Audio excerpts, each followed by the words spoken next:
Mati di atas kehadirannya.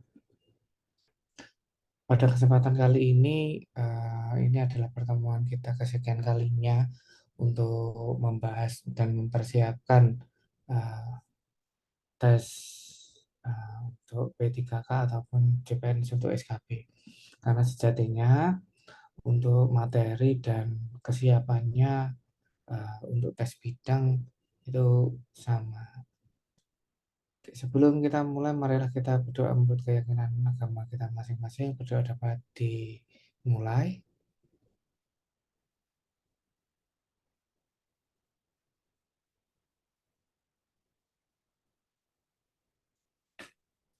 Berdoa dapat diakhiri. Bapak Ibu sekalian, sepertinya tak lama lagi untuk tes CPNS semakin mendekat. Terima kasih untuk selalu menjaga asanya dan jangan lupa selalu untuk tawaduk dan berikhtiar, J.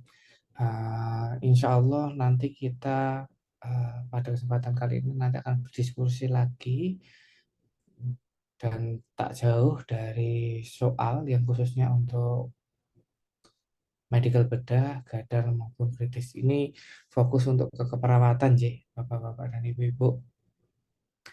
Oke, sebelum saya mulai, saya sudah share ke panjenengan semua. Sebelumnya sudah dapat soal ini atau belum? Atau sudah ada yang dapat atau belum ada yang dapat?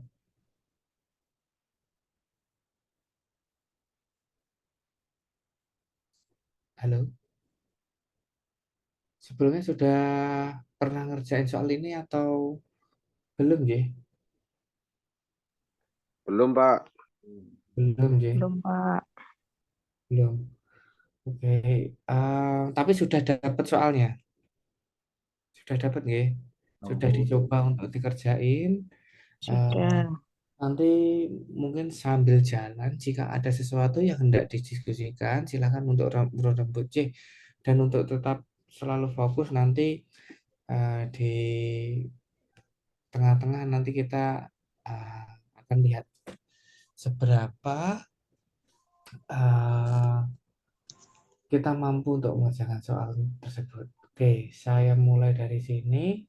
Pertama, pada saat mengerjakan, saya ulangi lagi, bagi jenengan yang sudah di ruangan, sudah pengalaman, tolong dikendalikan bahwa jenengan tupoksinya adalah perawat dan konteksnya di sini adalah jenengan sebagai perawat. Saya tahu mungkin nanti ilmunya pasti lebih banyak nih. Cuma tolong dikendalikan dari sini. Oke, saya lanjutkan untuk soal nomor satu, tindakan keperawatan. Kalau kita ngomong tindakan keperawatan juga kita ngomong intervensi. Nah, nanti juga diurutkan dari yang paling prioritas seperti yang sudah saya sharekan kemarin.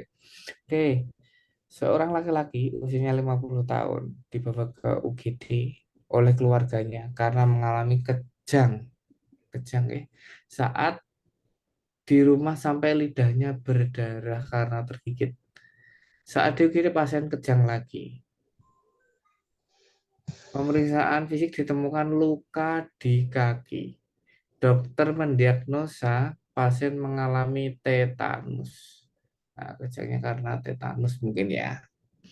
Oke, kira-kira hal apa yang harus dilakukan pertama kali jika kondisi klinisnya seperti ini? Memasang pengganjal lidah, Pak. Oke, memasang pengganjal lidah, J. Nah, ini saya rasa sepakat, J. Karena ini kasus paling umum yang biasanya terjadi di rumah sakit. Oke, selanjutnya nomor 2, prioritas masalah. Seorang laki-laki 30 tahun datang ke RS keluhannya nyeri, daerah hulu hati, pengajian di data pasien, riwayatnya adalah penyakit gastritis 3 tahun lalu dan sering kambuh. Pasien biasanya mengkonsumsi kopi, skala nyerinya 2. pasien masih bisa makan dan minum walau sedikit. Ya, kita sudah tahu ya jawabannya apa, yaitu adalah Nyeri akut, Pak. nyeri akut. J. Leres J. Terima kasih atas feedbacknya. Ini soalnya mudah-mudah ya. Oke, nanti kita lihat apakah eh, juga sama untuk soalnya selanjutnya. Posisi yang tepat dianjurkan perawat dengan kondisi pasien di atas. Seorang pria 55 tahun menderita asma bronkial. Nah, asma. Sesak nafas. Hasil pemeriksaan fisik 36 terdapat penafasan cuping hidung dan restraksi interkostal. Jawaban yang tepat adalah ini guideline asma nggih. Semivolar, Pak. Jamie Fowler, J. Guideline asma. Oke, ya Jamie Fowler. Oke, nomor 4. Masalah keperawatan yang utama. Bagi teman-teman bisa juga urun rembuk lewat komen bisa ataupun langsung via suara nggak masalah. Oke, seorang laki-laki 58 tahun datang ke puskesmas dengan keluhan nyeri dada. Sebelah kiri tembus punggung. Tekanan darah 150, nafasnya 32, suhunya 36, nadinya 68. Nah, jawaban yang tepat untuk kasus di atas adalah kelihatan sih. Apa jawabannya? Nyeri akut, Pak. Nyeri akut. J. Pokoknya konteksnya tetap lihat data di soalnya. Kita jangan mikir yang out of the data, oke, Bapak Ibu. Gitu. Oke, selanjutnya nomor 5. Masalah keperawatan utama. Seorang laki-laki 69 tahun datang ke puskesmas keluhannya muntah 3 kali. Diare 6 kali sehari dengan konsistensi cair dan tidak ada lendir. Turgor kulitnya kurang dari 2 detik, masih bagus nih. Tapi keluar cairan terus. Mukosa bibir lembab dan badannya terasa lemah. Tapi bisa diindikasikan kurang cairan. Oke, tekanan darah 120, frekuensi nadi 80, suhu 38, frekuensi nafas 20. Berarti jawabannya adalah Defisit volume cairan, Pak. defisit cairan. Oke. Oke, selanjutnya nomor 6. Tindakan keperawatan yang pertama kali yang dapat diberikan. Seorang pria 45 tahun datang ke UGD karena jatuh dari atap saat memperbaiki rumahnya. Jatuh, jatuh. Pasien menyeringai kesakitan, terdapat bunyi krepitasi, ada deformitas, bengkak, hematom pada patella bagian kanan. Oleh dokter diagnosa fraktur patella. Nah, tindakan keperawatan yang pertama kali yang harus dilakukan adalah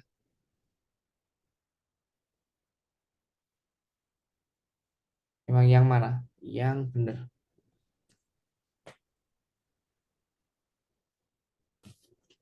Yang mana ini? Iya, Pak. E. Oke, E. Pasang bidet pada satu sisi di belakang lutut menempel betis dan paha belakang. Oke, good nih. Melewati dua sendi, kan patella, bagian patella. Ya, oke. Oke. Oke, jadi agar tidak tertekuk. Nanti kalau frakturnya adalah fraktur bagian femur ataupun bagian kruris, bide satu sisi di belakang yang paling tepat ketimbang bide samping luar ataupun samping dalam. Itu sama halnya dengan patella ini ya. Oke. Selanjutnya tindakan keperawatan yang segera dilakukan. Seorang perempuan usianya 32 tahun mengalami fraktur femur dan terpasang gips. 1 jam setelah pemasangan mengeluh nyeri, tegang pada area distal gips. Area distal tampak mengalami odem serta penurunan denyut nadi. Nah, ini kira-kira masalahnya apa Bapak-bapak dan Ibu-ibu?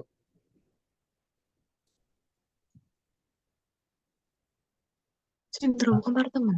Ya, sindroma kompartemen. Nah, terus apa yang dilakukan jika sudah terpasang gips pada bagian yang fraktur dan muncul manifestasi seperti ini, yaitu apa yang dilakukan? Operasi pembukaan gips. Ya, kolaborasi pembukaan. Ya, gitu nggih. Saya tandai di sini sindrom kompartemen. Sorry, kompartemen 5P. Pain, talon, stasia, paralisis,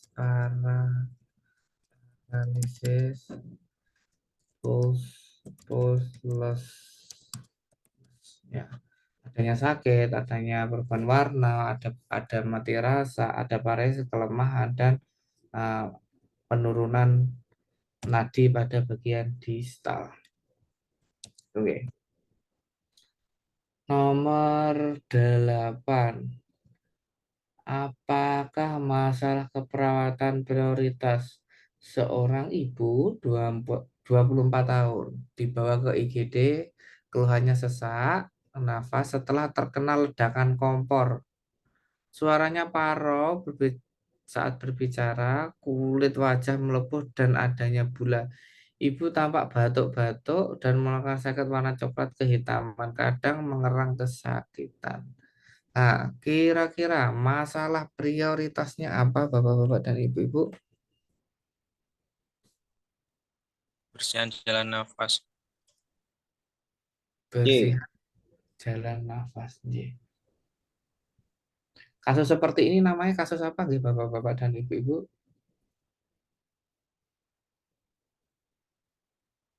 Kasus seperti ini kasus apa? Trauma inhalasi. Gitu nggih. Kalau keperawatan ada trauma, misal orangnya eh, terjebak kebakaran, gitu nggih, ataupun menghirup eh, udara yang tidak semestinya. Ini namanya adalah trauma inhalasi. Kalau guideline-nya RW definitif pasang ETT ataupun tracheostomi.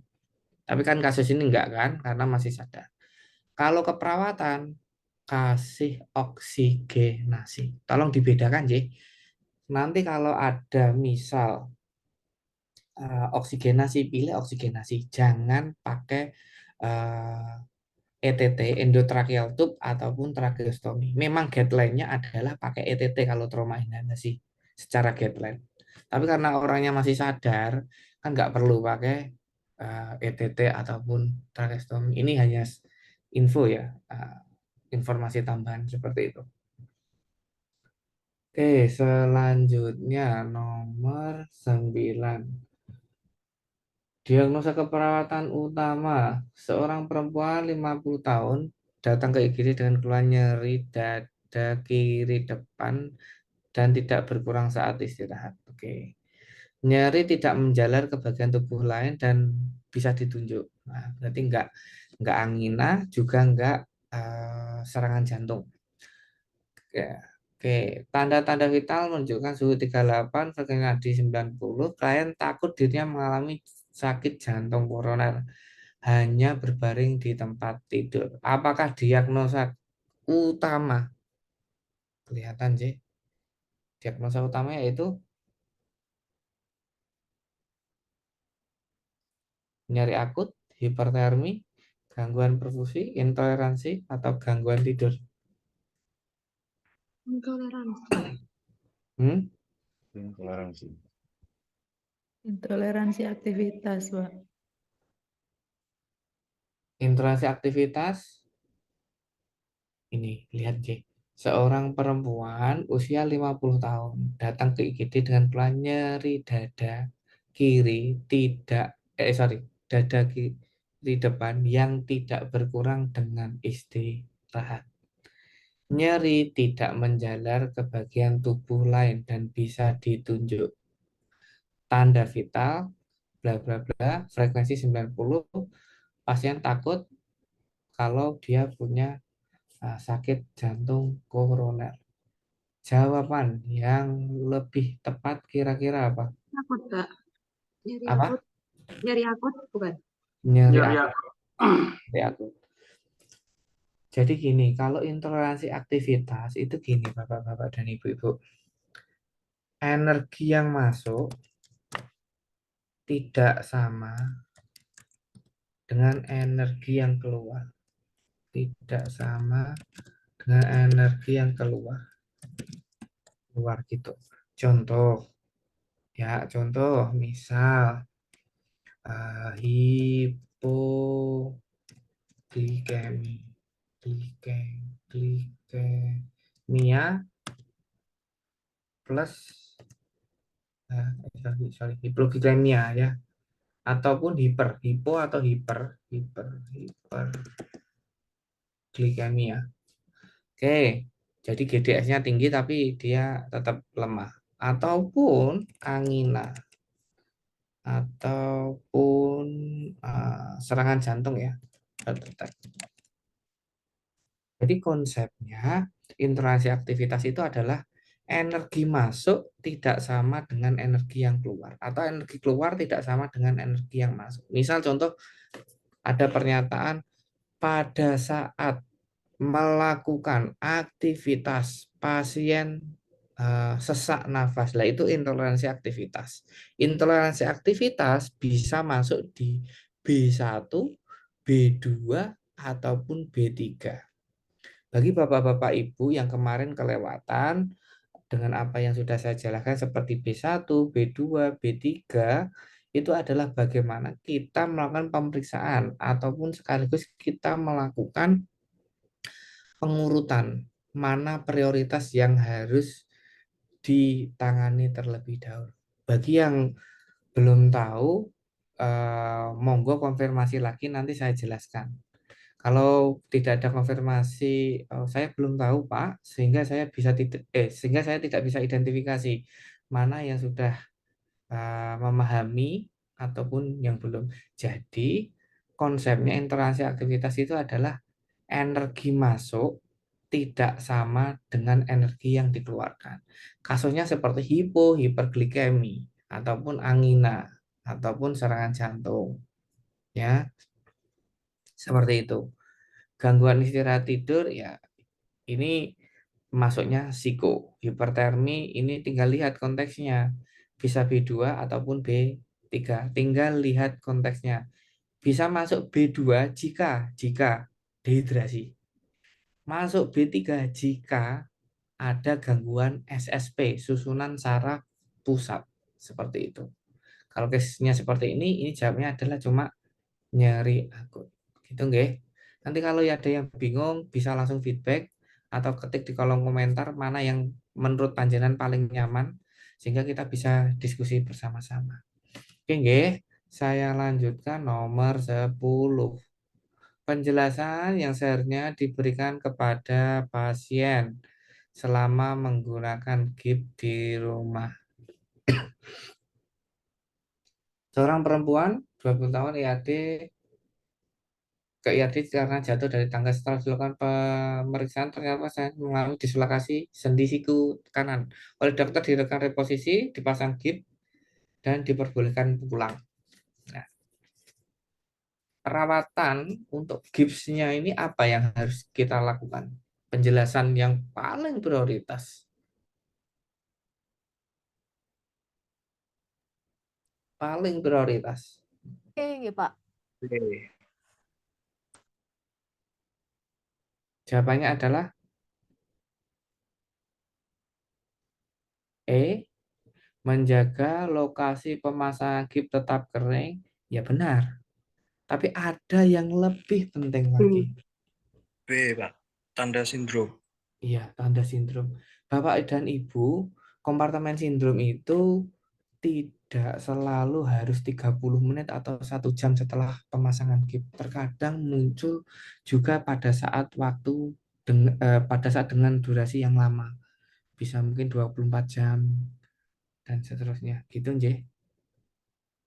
Ya, ini yang paling penting, tanda kompartemen. Kalau B nggak ada, ya oke. Gitu, Nje. Tinggal dilihat. Ini kayak soal TKP gitu, nggih. Jadi ada yang jauh lebih tepat gitu. Selanjutnya nomor 11. Apa tindakan keperawatan? Dengan perawat ya. Seorang laki-laki 35 tahun mengalami kecelakaan lalu lintas 30 menit yang lalu. Pas pingsan beberapa saat. Saat ini mengeluh pusing, muntah hasil pengkajian ajang abrasi di tungkai kanan dan tangan kanan. Tekanan darah 130, denyut nadi 88 per menit, nafas 24, suhu 36, diagnosa medis COS ya, cedera otak sedang. Klien meminta minum. Tindakan keperawatan pada saat ini harus yang dilakukan apa? C.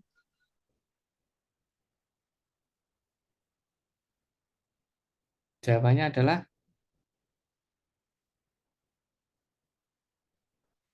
dia Pak.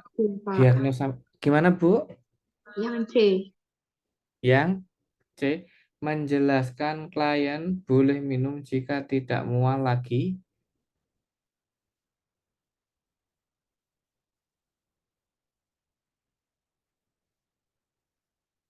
Kira-kira apa, Iya, Bapak? Ibu, seorang laki-laki umurnya 3 tahun, kecelakaan 30 menit yang lalu, pingsan beberapa saat. Saat ini mengeluhkan pusing dan muntah. Adanya abrasi, D. diagnosanya adalah COS. Jawaban yang paling tepat kira-kira apa? Iya, Pak. D. D. Pak. D. Kenapa seperti itu? Takutnya ada itu ya, berarti atau aspirasi gitu ya.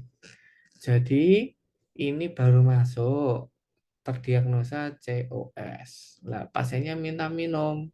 Apa yang dilakukan? Satu, mengantisipasi adanya resiko aspirasi.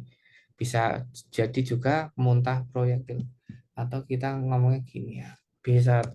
Nah, ini di B1 ya, di B1. Gitu nggih. Benar nomor C. Ya, C. Mualnya karena apa? Tekanan kapasitas adaptif intrakranialnya menurun. Sehingga ditakutkannya apa? Resiko aspirasi. C benar, tapi lebih tepat lagi adalah di D-nya. Gitu nggih. Oke, saya lanjutkan nomor 12. Masalah keperawatan yang menjadi prioritas. Tuan R datang ke IGD dengan kesadaran menurun. Kesadaran menurun. Pasien tidak mau minum obat secara teratur. Saat diperiksa gula darahnya 500, tinggi banget ya. Nadinya 138, darahnya 32, GCS-nya 335. Turgor kulit menurun. Nah, kira-kira apakah masalah yang muncul? Kelihatan B. Bapak Ibu. C, Pak. E.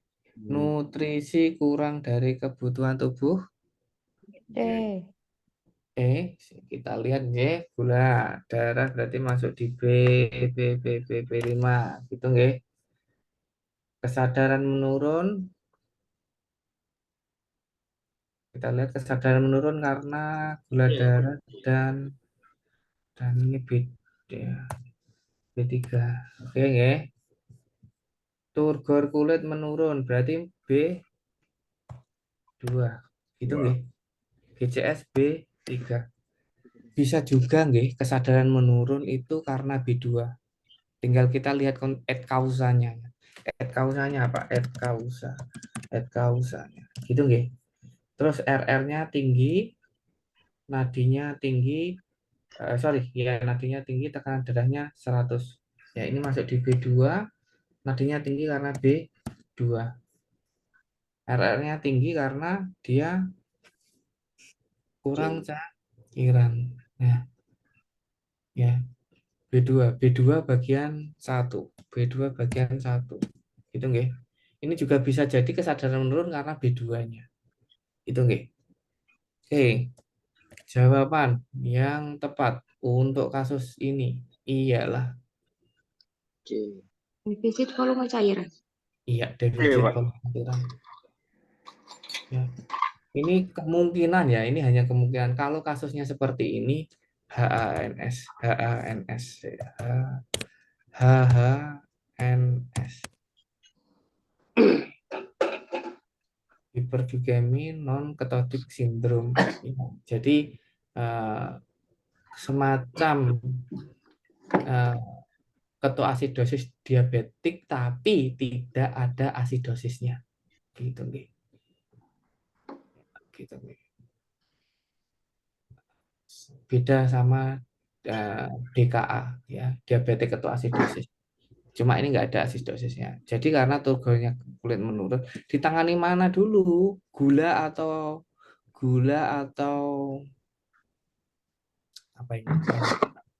Eh, cairan pasti bisa jawab ya. Berarti adalah yang dijawab adalah ditangani cairan terlebih dahulu. Gitu nggih.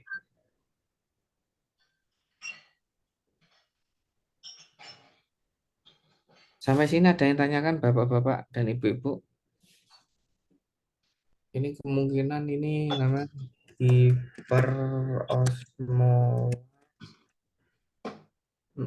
hiperglikemi, hiperglikemi, glikemi, hiperosmolar, hiperosmolar, non ketotik sindrom, non ketotik sindrom, ketotik ya sindrom. Ini hanya kemungkinan ya, karena gula ini adalah tinggi meningkatkan osmolaritas sehingga ada cairan yang bocor gitu nih. Tapi ini nggak perlu dipikir nih. Ini nggak perlu dipikir, ini hanya menebak. Kalau HANS ini tata laksananya yang pertama adalah rehidrasi, rehidrasi, oke, rehidrasi, terus insulin, terus potasium gitu ya. Ini nggak perlu dihafalkan. Ini eh, biasanya yang muncul ya cuma case-nya ini hanya harus diapakan sih ini ya. Jadi cairan gitu nggih. HHNS ini. Hiperglikemi, hiperosmolar, non ketotik sindrom. Oke, ini nggak usah dipikirkan ya Bapak-bapak dan Ibu, langsung lihat datanya saja gitu. Oke, selanjutnya nomor 13. Masalah keperawatan yang menjadi prioritas. Seorang laki-laki usia 42 tahun dibawa ke rumah sakit oleh keluarganya karena mengalami penurunan kesadaran. Pengajian perawat didapatkan GCS-nya segini, 345 turun 11 nggih. RR-nya 32, irreguler. Nah, irreguler nggih. Suhu 38. Pemeriksaan diagnosa mengalami meningitis. Nah, kelihatan ya. Jawaban yang tepat untuk kasus di atas adalah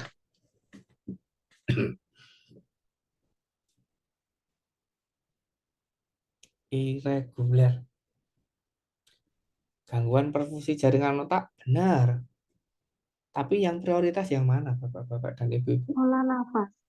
Pola nafas. Gangguan pola nafas. Ya, gangguan pola nafas. Karena kenapa? Irregular. Tidak selamanya RR-nya tinggi itu irregular. Ya, gitu nggih. Kadang-kadang jeda antara nafas satu dan nafas selanjutnya itu ada yang 3 detik, ada yang 5 detik, ada yang 4 detik. Seperti itu namanya irregular. Jawabannya adalah gangguan pola nafas. Bagaimana dengan gangguan perfusi otak? Kita lihat ya, penurunan kesadaran irregular berarti B1 bagian 2. B1 bagian 2. Gitu nggih. Terus mana lagi? Penurunan kesadaran berarti B3. Adanya meningitis berarti B3. Suhunya meningkat ya berarti B3. Oke, GJS-nya berarti B3. RR-nya tinggi berarti karena B1 bagian 2. Oke, B1 bagian 2 diagnosanya apa? Gangguan pola nafas. Nah, gitu nggih. B3 berarti apa saja B3? Penurunan kesadaran, gangguan perfusi jaringan otak. Gitu nggih. Sama apa lagi? Sama hipertermi. Ya, suhu ya, hipertermi atau suhu hipertermi atau ya, peningkatan suhu. Didulukan mana? Ya pasti gangguan pola nafas atau inefektif pola nafas. Pola nafas tidak efektif. Nanti sama itu artinya. Gitu nggih.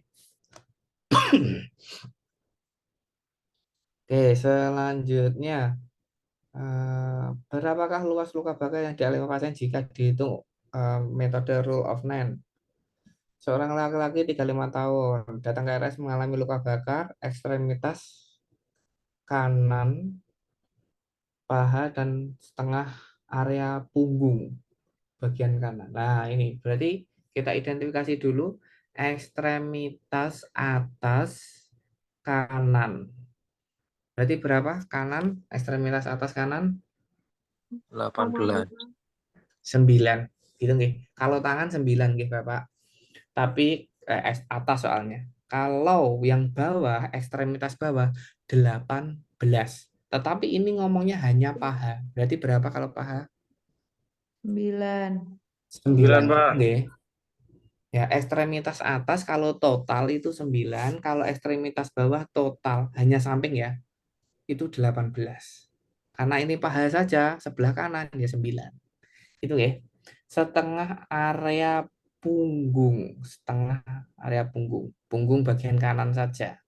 Jadi, kalau punggung itu nilainya 9, kalau setengah punggung berarti nilainya berapa? 4,5. 4,5. Gitu nih. Jawabannya adalah 9 tambah 9 tambah 45 berarti 22,5 gitu. Oke. Pokoknya kalau satu kaki itu 18, satu tangan itu 9. Kepala berapa Bapak-bapak Ibu? Kepala sama leher 18. 9. Nah, kepala dewasa itu sama dengan 9. Ini sama leher ya, sama leher. Tetapi kalau anak-anak 18. Gitu nggih. Kalau anak-anak adalah 18. Gitu. Sampai sini ada yang ditanyakan Bapak-bapak dan Ibu? Mau tanya Pak, nanti itu Oke. soalnya kira-kira anak-anak muncul dah Pak? Kebanyakan adalah dewasa Bapak-bapak dan Ibu-ibu. Oh gitu ya Pak ya. Kebanyakan. Sejauh ini yang saya temui, yang laporan ya, yang laporan adalah dewasa. Kalau case-nya memang ini kan masuk gadar ya, masuk gadar ini dewasa, gitu nggih. Iya Karena Pak, memang kalau anak-anak itu agak lebih apa ya, lebih jelimet karena rule of nine-nya agak berbeda pada kaki itu kakinya anak-anak itu kalau nggak salah kaki anak itu tidak salah 13,5 kalau nggak salah ya. Ini satu sisi ya. 13,5 sebelahnya 13,5 gitu nggih. Nggih, Pak. Takutnya nanti yang anak-anak keluar, Pak. Wah, itu. Iya, takutnya memang keluar ya. Maaf ini depan saja berarti ini 36, ini 36 gitu nggih. Ya, jadi kalau memang anak-anak itu memang agak sedikit berbeda ya memang. Oke, sampai sini ada yang tanyakan Bapak-bapak dan Ibu-ibu? Ada yang tanyakan? Lanjut, Pak. Cukup? Cukup nggih? 18, sorry. Oke. Selanjutnya nomor sejauh ini yang laporan hanya kasus dewasa. Metode pemberian oksigen yang paling tepat. Seorang perempuan 50 tahun sesak nafas, nyeri dada, dibawa ke UGD pada pemeriksaan didapatkan pernafasan 24, saturasi mendungan 95. Nah, kelihatan deh. Jadi jawabannya adalah Tanul. kanul.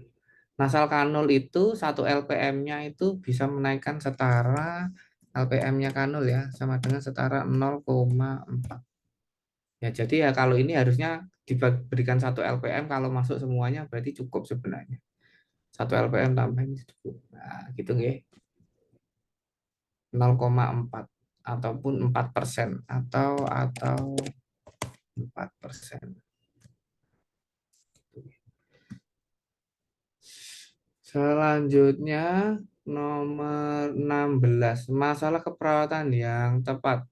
Seorang perempuan umur 5 tahun dibawa ibunya ke rumah sakit dengan riwayat panas, kejang, tidak sadarkan diri. Kesadarannya menurun, suhu tubuh 39,6, nadinya 134, nafas 30, hasil pemeriksaan cairan LCS liquid cerebrospinal, pasien dinyatakan meningitis. Jawaban tepat adalah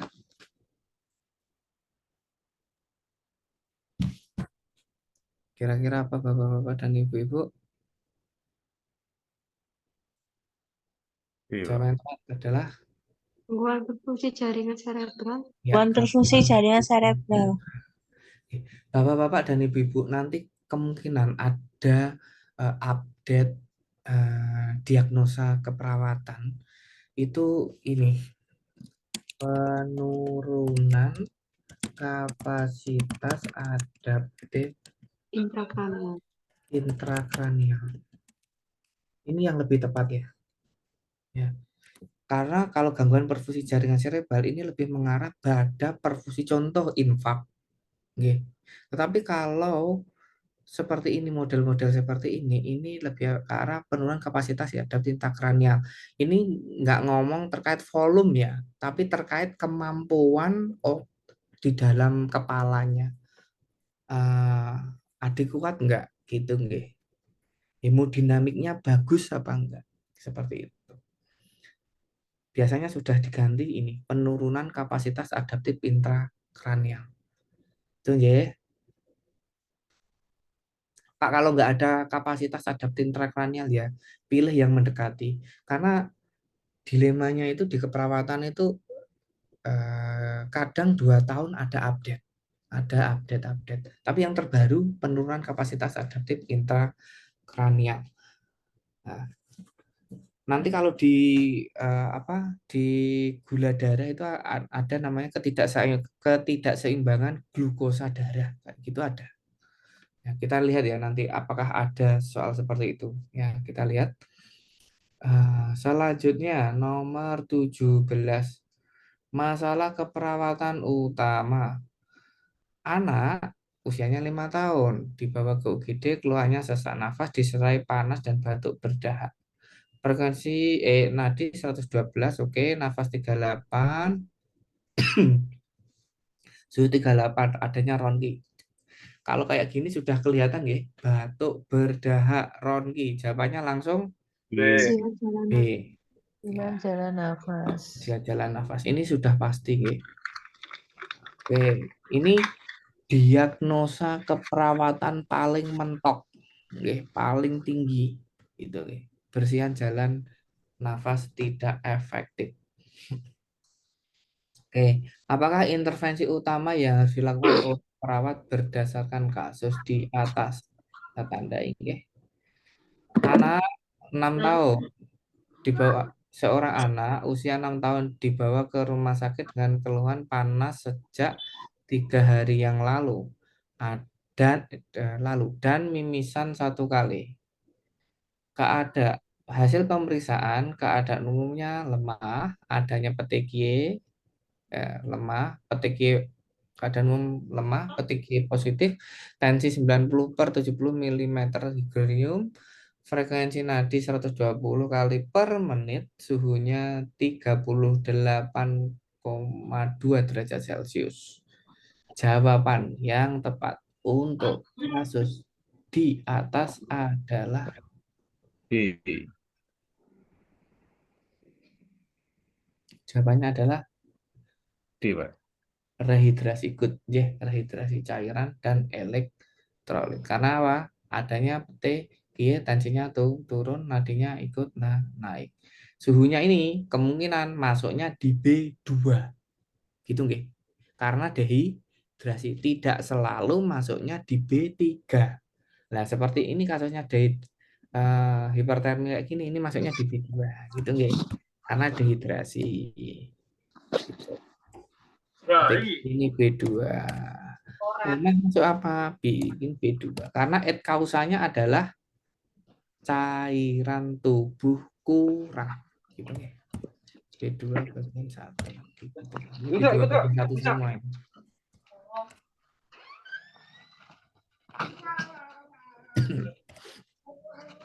Selanjutnya nomor 19.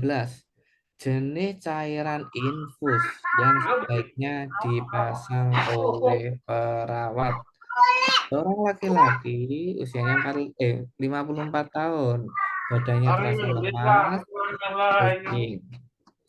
Hasil pemeriksaan kadar HB-nya 7,2, kadar hematokritnya 62%. Dokter meminta perawat untuk memasang infus dan sebentar lagi akan dilakukan transfusi darah. Nah, kira-kira jenis cairan apa NaCl. ya yang A, harus di Pak. NaCl gitu nggih. Oke. Ini kalau rehidrasi umum NaCl. Kalau perdarahan RL. Gitu nggih. RL ini Iya, Pak. nanti kalau ngomong volume yang hilang. Oke, volume yang hilang. Oke. Selanjutnya nomor 20. 20. Apakah langkah pertama untuk menolong korban? Seorang laki-laki usianya 40 tahun saat berada di pusat perbelanjaan tiba-tiba memegangi leher. Kemudian terjatuh tidak sadarkan diri. Setelah direspon, korban tidak merespon. Nah, kira-kira apa yang dilakukan? Minta pertolongan. Apa? C, ya, Pak. Meminta, meminta pertolongan ya. Oke. D. Gimana cara ngurutnya? Ngurutnya adalah D, D, R, S, A, B, C. Gitu nggih. D-nya apa? Danger. 3A. Aman penolong. Bukan aman pasien ya. Aman penolong. Penolong lingkungan. Urutannya gini nggih, jangan sampai kebalik sama korban. Gitu nggih. Dulu kan mana 3A-nya? Ya penolong dulu. Gitu nggih. R-nya apa? Respon. Responnya pakai apa? AVPU. Alert, verbal, pain, sama unresponsive. S-nya apa? send for help atau SPGDT alias SPGDT atau send for help, panggil bantuan lah, minta tolong. Minta tolong. ABC-nya apa? Look, listen, feel sama cek nadi karotis. Look, listen, feel dan cek nadi karotis secara simultan ya, bareng-bareng. Look, listen, feel. Ini untuk nafas. Nanti untuk ini untuk nafas ya. Look, listen, feel. Ini untuk cek apa Bapak Ibu? Nafas. Nanti kalau cek lagi look, feel, move. Ini apa? Cek trauma ya. Trauma ya. Muskuloskeletal. Itu nggih. Look, listen, feel, ABC. Jadi jangan kebalik ya. Nanti mungkin kalau ada pertanyaan look, feel, move atau look, listen, feel. Ini perbedaannya. Oke. Sampai di sini ada yang tanyakan Bapak dan Ibu? Kenapa enggak itu dulu, Pak? Gimana? Oh, kenapa enggak memanggil dulu, apa cek respon dulu, dulu. Baru minta pertolongan. Kalau misalnya pastinya cek respon sadar, kan enggak harus minta pertolongan. Enggak. Kalau pasiennya sadar enggak? Ya enggak, Kalau jawabannya pasien kenapa enggak dulu? gimana? Kenapa enggak memanggil korban dulu, cek respon, memanggil korban? Ini pertama Pasien tiba-tiba tidak respon kan, Pak? Sudah ada ini kan pasien anunya. di datanya direspon di R ini tidak ada respon. Di alert, di alert itu dia tidak merespon. Terus di verbal, Pak dipanggil nggak bisa. Mungkin di pain itu dikasih rangsangan nyeri, nggak respon jadi unresponsive sehingga unresponsive. Berarti masuk kan sudah. Berarti langsung S, send for help atau minta tolong. Kalau di rumah sakit SPGDT seperti itu. Jawabannya adalah C. Ini sudah benar untuk urutannya. Setelah tidak berespon, langsung minta tolong. Seperti itu. Gimana Bapak? Iya ya Pak. Kurang gitu ngecek soal. Gimana? Kurang ngecek soal tadi. Oh iya nggak apa-apa.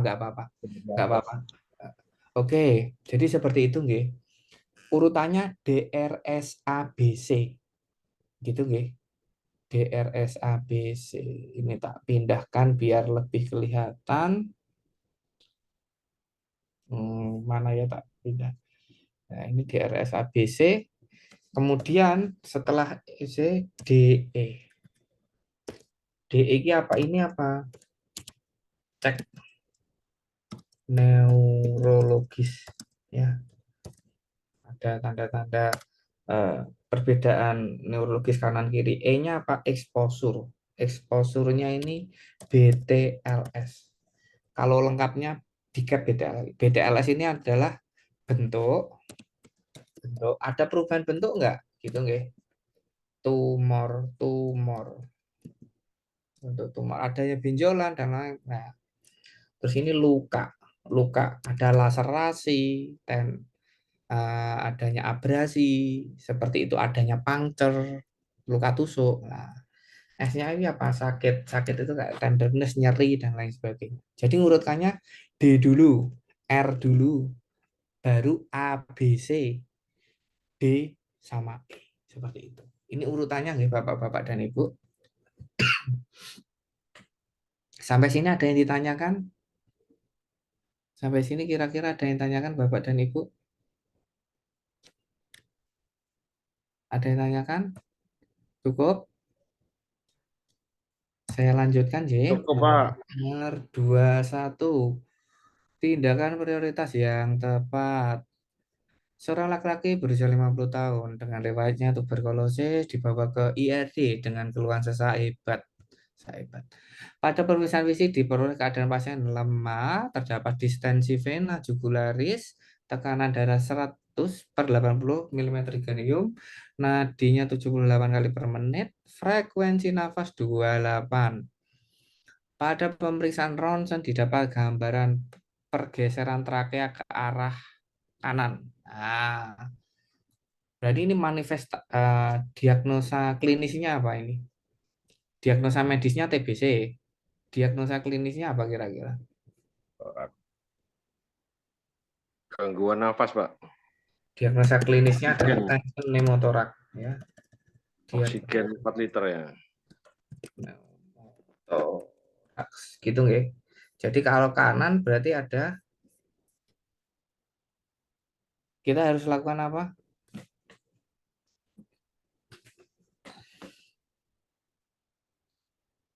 Ya, gambaran pergeseran trakea ke arah kiri. Ke arah kanan.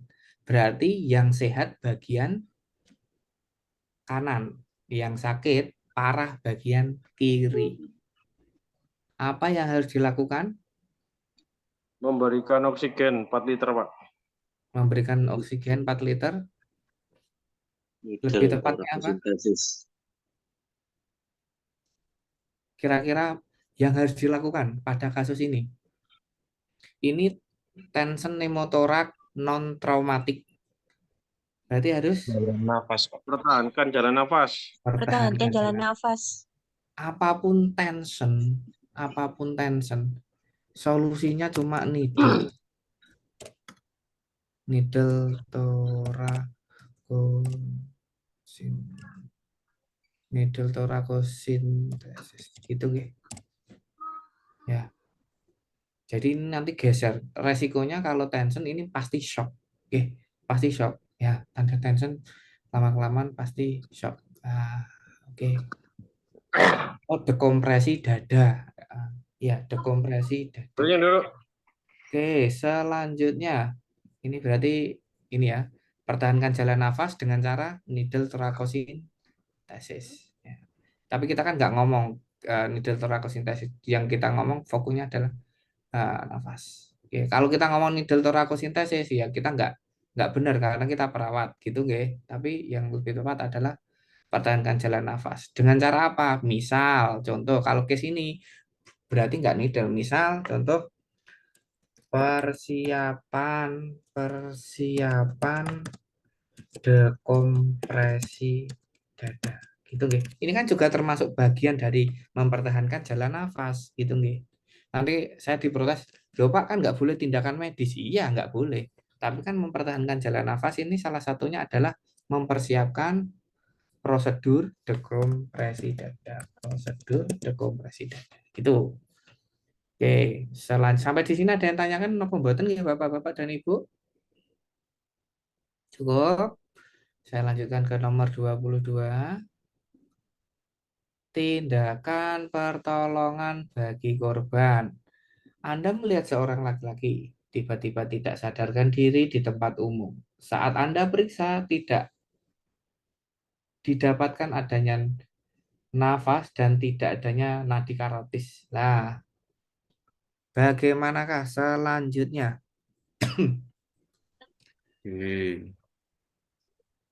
Jawabannya adalah RJP ya, Pak.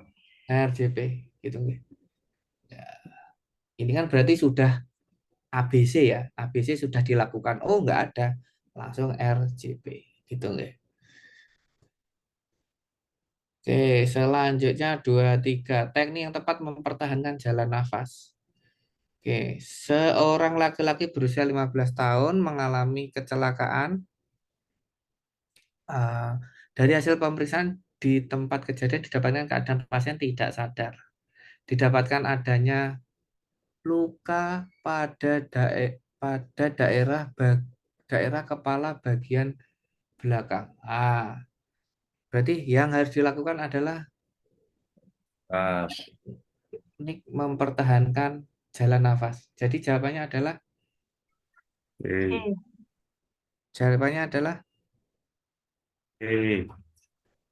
E. Recovery Pak. Jauh terus.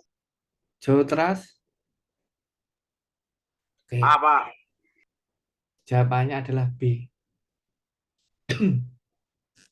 Kenapa jawabannya B? Ya, kalau ini tanda-tanda diduga cedera trauma basis kranii atau trauma kepala kan bisa kan? Nah, trauma servikal. Pak, kok trauma servikal? Tandanya tidak sadarkan diri. Ini memang nggak mutlak, tetapi dia ngomong trauma servikal itu kalau di guideline-nya untuk trauma itu adalah cedera di atas klavikula ke arah kranial. Daerah kepala bagian belakang itu kan atasnya klavikula, berarti adalah trauma servikal. Berarti data pada nomor 23 ini dicurigai cedera basis kranii, dan dicurigai trauma servikal. Nah, Hetil tidak boleh untuk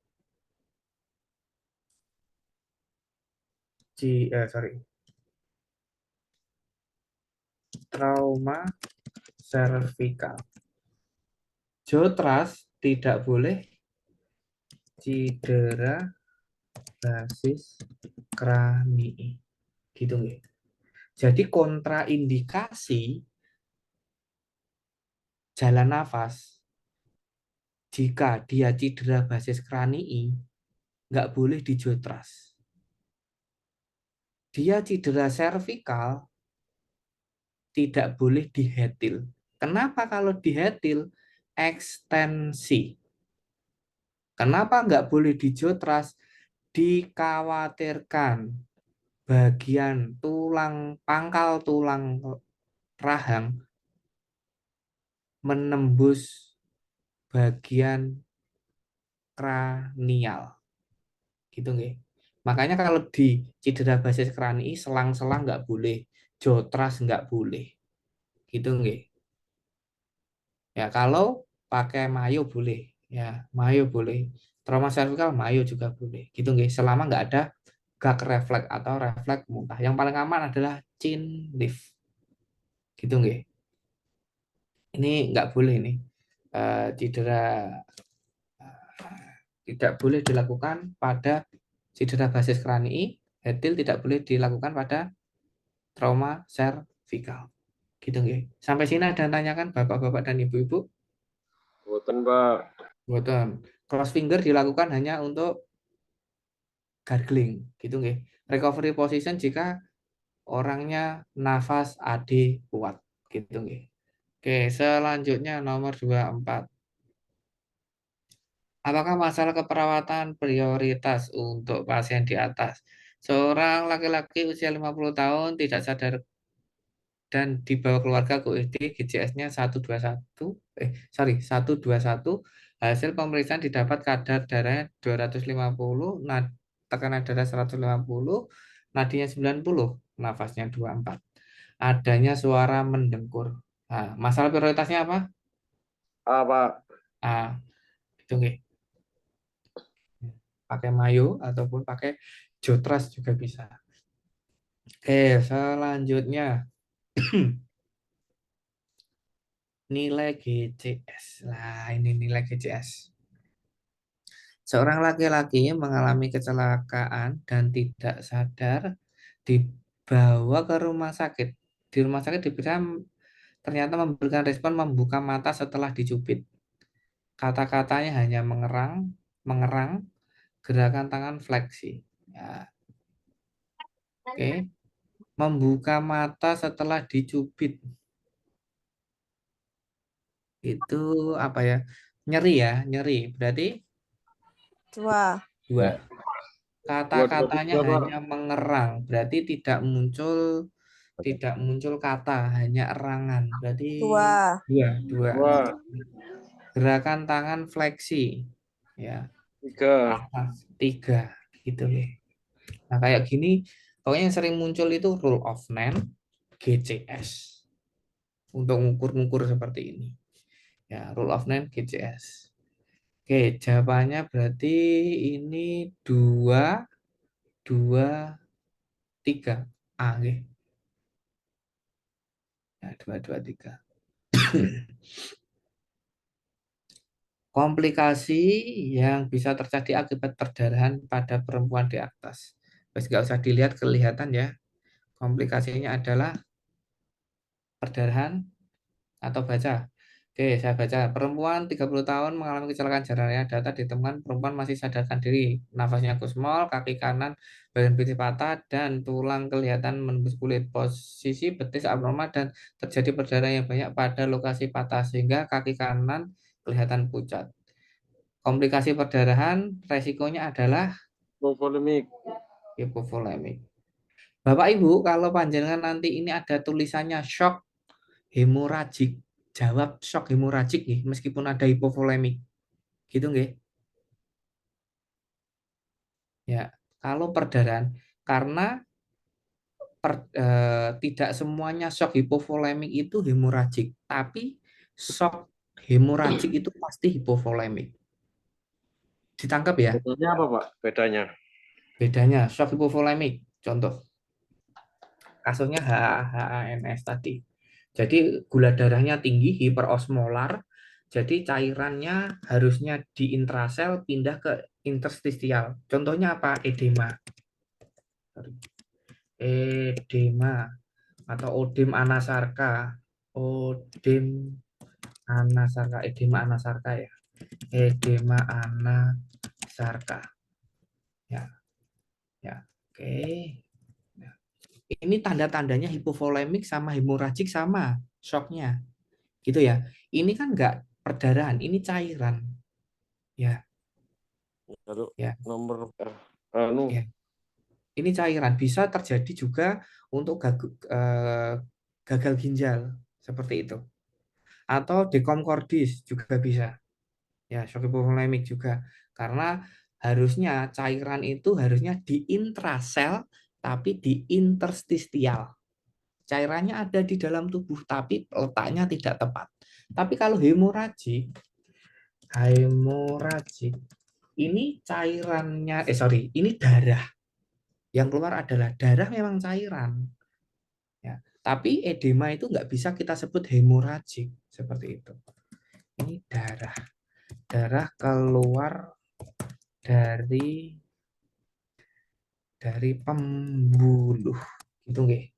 Bisa internal bleeding, bisa external bleeding ya. Kalau kayak gini kan eksternal ya. Karena dia keluar patah tulang, ada luka terbuka. Ya, kalau yang shock hipovolemik ini ya bisa perdarahan, bisa edema dan lain sebagainya. Tapi edema atau odem anasarka ataupun dehidrasi berat, ya dehidrasi berat, dia nggak bisa disebut hemoragik, hanya bisa disebut hipovolemik atau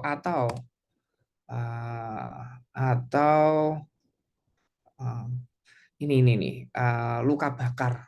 Nah, luka bakar karena tersetrum gitu ya. Atau luka bakar saja cukup ya, luka bakar gitu aja ya. Itu bisa shock hipovolemik. Perdarahan bisa shock hipovolemik. Tetapi dehidrasi, odem itu nggak bisa disebut shock hemoragik gitu nggih. Jadi ini konteks yang karena hemoragik ini bagian dari hipovolemik. Sampai di sini ditangkap apa yang saya sampaikan atau perlu diperjelas lagi? Ada yang chat, Pak izin untuk jaga malam. Oh ya, oke, hati-hati. Oke, selanjutnya nomor 27. Tindakan apakah yang bisa dilakukan pertama kali bagi kaki pasien? Seorang perempuan 30 tahun mengalami kecelakaan jalan. Data ditemukan perempuan masih sadarkan diri. Nafasnya kumol, kaki kanan bagian betis patah, tulang kelihatan menembus kulit. Posisi betis abnormal dan terjadi perdarahan banyak pada lokasi patah sehingga kaki kanan terlihat pucat. Apa yang dilakukan pada kasus patah tulang terbuka? Open fraktur, yaitu Ya, ya. apa Bapak Ibu?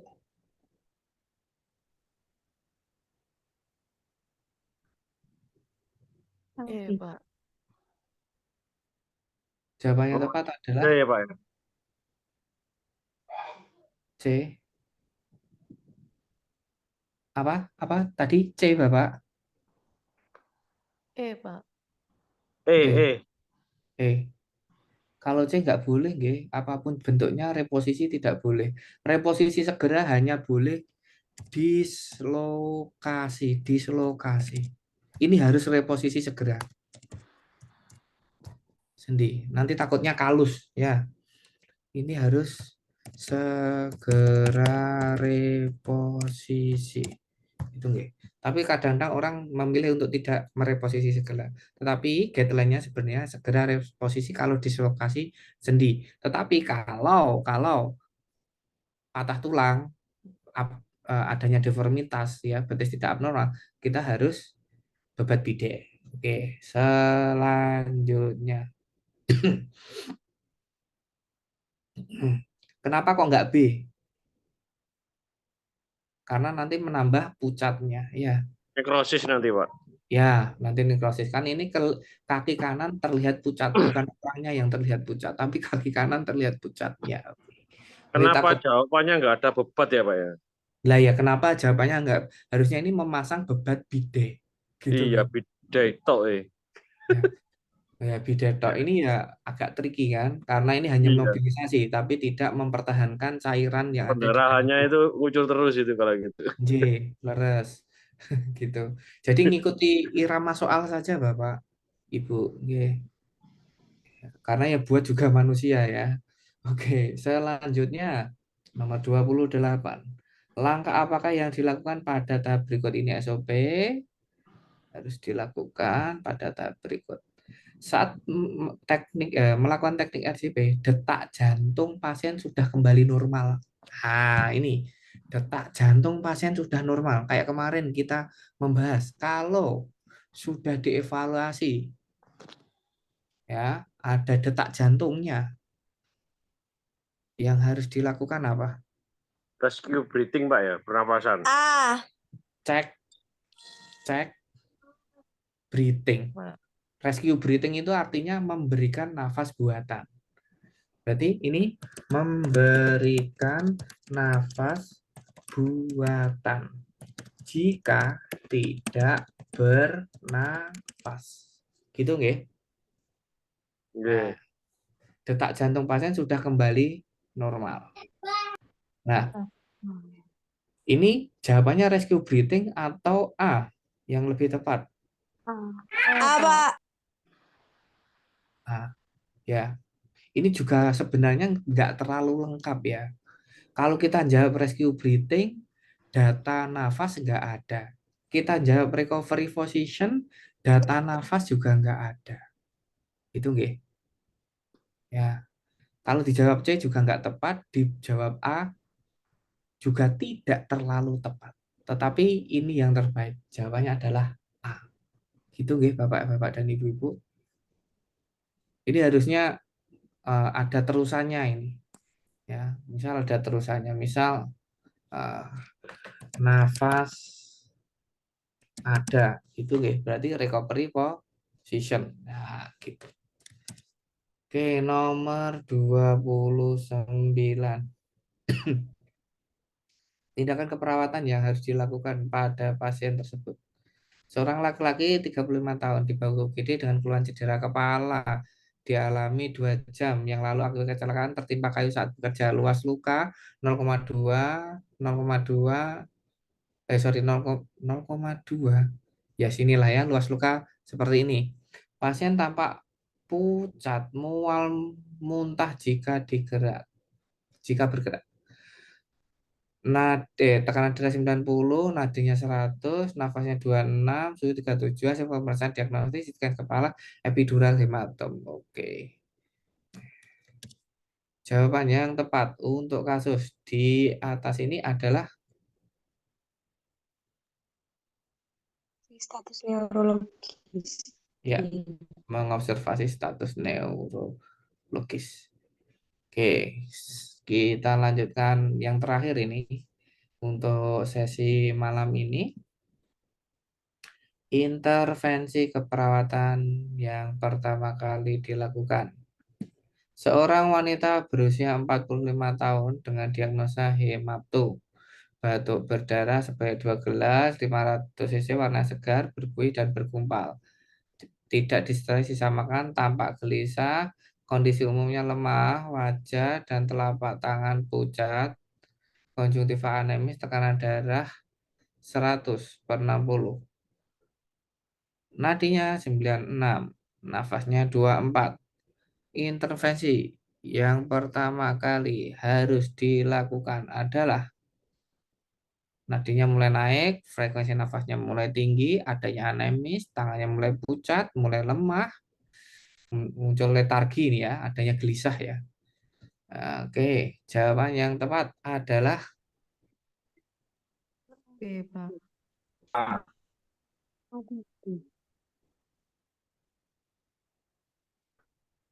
jawaban yang tepat adalah Wih.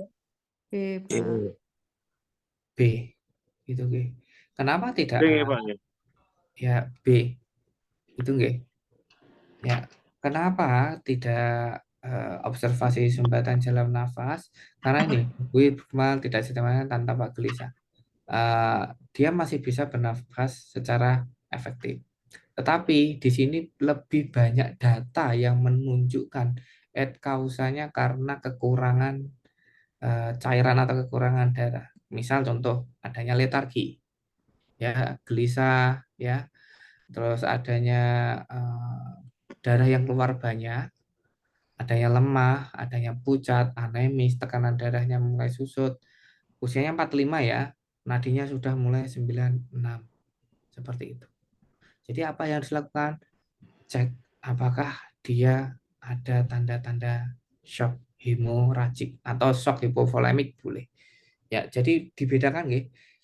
Hemoragik sama hipovolemik. Kalau ada perdarahan, jawabnya apa? Shock hipovolemik atau hemoragik? Kalau ada dua jawaban itu hemoragik. Tapi kalau nggak ada hipovolemik bisa. Tapi tidak semuanya hipovolemik itu hemoragik. Gitu, nggih. Sampai di sini ada yang tanyakan Bapak-bapak dan Ibu-ibu? Buatan, Pak. Boten nggih. Saya kirimkan soalnya ke sini nggih. Mana ya ini soalnya ini nggih. Soal untuk hari ini saya kirimkan di grup sorry ya di chat. Maaf, di chat bisa jenengan lihat ya. Oke. Terima kasih atas waktunya. Sebelum saya tutup, apakah ada pertanyaan sampai sini Bapak-bapak dan Ibu-ibu? Mau tanya, Pak. Oke. Itu nanti soalnya itu berapa ya, Pak? Kalau Pak tes nanti itu. Saya untuk komposisi kurang tahu nggak Pak. Cuma kebanyakan untuk saya ini ngomongnya total dari KMB, Gadar, sama kritis. Untuk komposisinya ini lebih banyak ketimbang anak, ketimbang komunitas, atau manajemen ataupun jiwa Bapak. Gitu nggih. Oh ya, jiwa ya, ada banyak ya. J. Tetapi proporsi. Kalau misal Oke. semuanya digabung ya. Ya, yang pertama banyaknya ya KMB, Gadar sama kritis. Yang kedua yaitu adalah pengetahuan umum. Pengetahuan umum misal contoh hari kesehatan nasional, misal seperti itu. Atau kadang-kadang ditanya juga trias UKS itu apa, misal seperti itu. Misal Itu mungkin soal komunitas ya kalau Trias UKS ataupun em, apa ya, semacam program, pokoknya program kesehatan nasional itu seperti apa. Nah, itu biasanya ditanyakan seperti itu. Tetapi proporsinya untuk KMB, kritis, gadar itu proporsinya paling banyak di antara skup yang lain dibandingkan manajemen, komunitas, jiwa, seperti itu.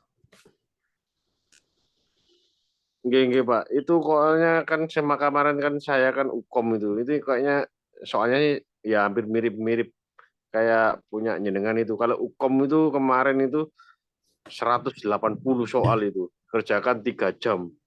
Ya, Ukom itu soalnya itu untuk gadar saja itu 20. 20. Kritisnya itu sekitar 5 sampai 8. Terus KMB-nya itu proporsinya berapa ya kemarin itu? 20-an lah, Pak. KMB memang paling banyak memangan. Tetapi saya pernah pakai yang kemarin saya kirimkan presentasi itu yang ngurutkannya B1, B2, B3, B4. Dengan metode itu, insya Allah bisa sapu bersih. Kalau ditanya soalnya hanya urutkan prioritas, insya Allah sapu bersih. Oh Karena iya, Pak. mengurutkannya Iya. seperti itu. Kebanyakan teman-teman itu datanya fokus pada bowl. Tetapi ada satu nyempil data yaitu adalah nafas. Teman-teman lebih fokusnya ke bowl, ya salah. Harusnya ke nafas. Seperti itu.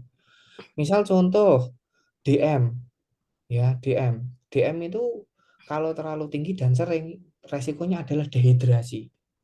Biasanya soal adanya turgor kulit menurun, tetapi yang diomongkan di situ kebanyakan datanya adalah kasus hiperglikemi lah macam-macam data gitu.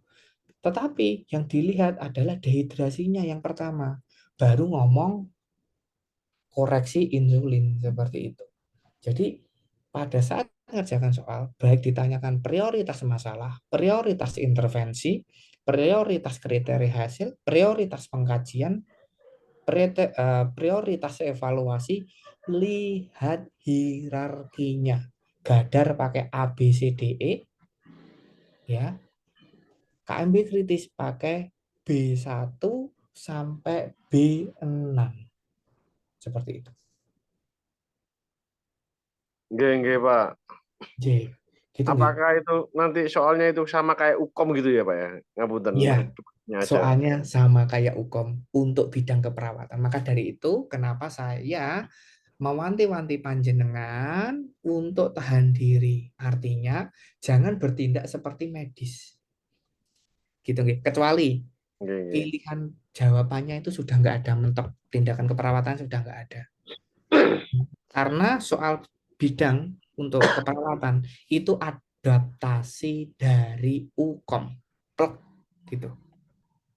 Kenapa banyak yang sudah sejawat yang ini Bapak dari D3 ke S1 itu banyak yang nggak lulus Ukom karena mereka menjawabnya adalah paradigma medis bukan paradigma keperawatan. Jadi kayak overlapping gitu lah. Jadi Belum. tolong dihati-hati banget teman-teman yang kemarin itu ya ada yang lulus juga, tapi nilainya nggak maksimal. Tapi kan kalau bisa kan maksimal seperti itu. Jadi ingat, jenengan di sini adalah perawat. Saya paham panjenengan pasti sangat pinter, saya nggak meragukan. Tapi coba dikendalikan untuk apa ya? Aku nggak bisa ngomong ego ya, maksudnya dikendalikan tupoksinya, gitu nggih. Nggih, Pak. Oh iya, Pak. Itu nanti ini saya itu sudah lupa itu loh, Pak. Kayak HPHT apa itu.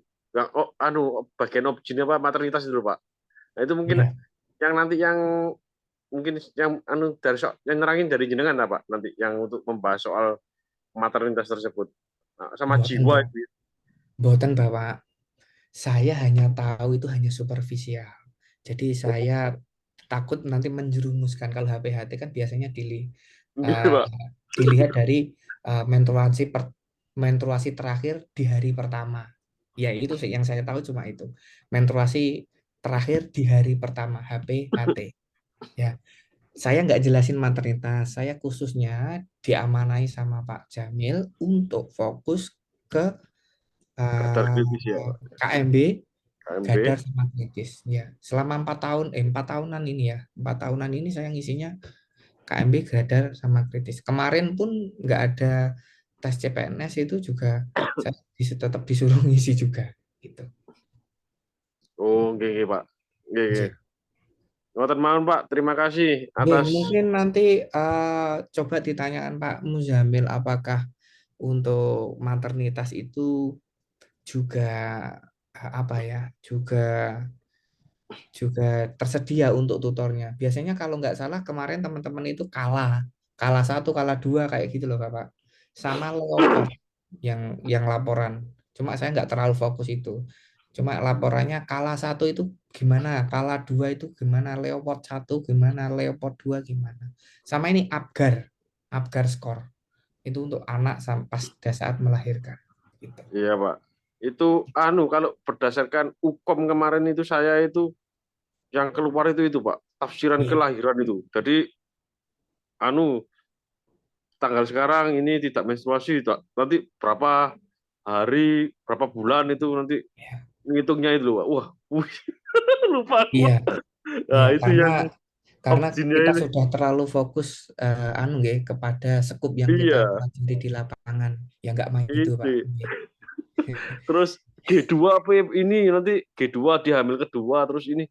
Wah, ini Ya, apa ya, Pak? prematur berapa, aterem berapa, Ya itu adipositas berapa, Gepapia ya. iya. Iya, Pak, itu yang bingung itu. Nggak Nggih, apa-apa. ngoten, Pak. Mungkin kalau nanti kalau nggak tersedia, coba di review soal-soal UKOM yang kemarin yang mungkin sudah pernah ikut UKOM. Karena saya gimana ya mau jelasin ilmu saya memang terbatas untuk maternitas gitu Pak. Nggih, nggih, mboten apa, Pak. Kan ya Tapi gak kalau untuk semuanya kita kan superficial juga ya sama. bisa. Karena saya nggak bisa kalau kayak gini kan saya bisa pernah melakukan sendiri eh, sapu bersih dengan metode saya di KMB Gadar Kritis. Cuma saya nggak bisa jamin di maternitas. Tapi kalau untuk memprioritaskan itu bisa diadaptasi di maternitas maupun anak. ABC itu loh Bapak. ABC Nggih, sama nggih. B1 B6 itu bisa diadaptasi. Jika soalnya adalah prioritas tindakan, prioritas kriteria hasil, prioritas evaluasi dan lain sebagainya. Seperti itu. Itu kurang lebihnya. Nggih, Bapak. Terima kasih nggih, Pak Terima kasih Dias. atas waktunya, terima kasih atas atensinya. Tetap jaga semangat dan asanya, tetap terus berusaha berdoa juga. Semoga Allah membukakan jalan selebar-lebarnya, memberikan hasil yang terbaik untuk panjenengan. Semoga di tahun ini menjadi tahun panjenengan semua menjadi Amin.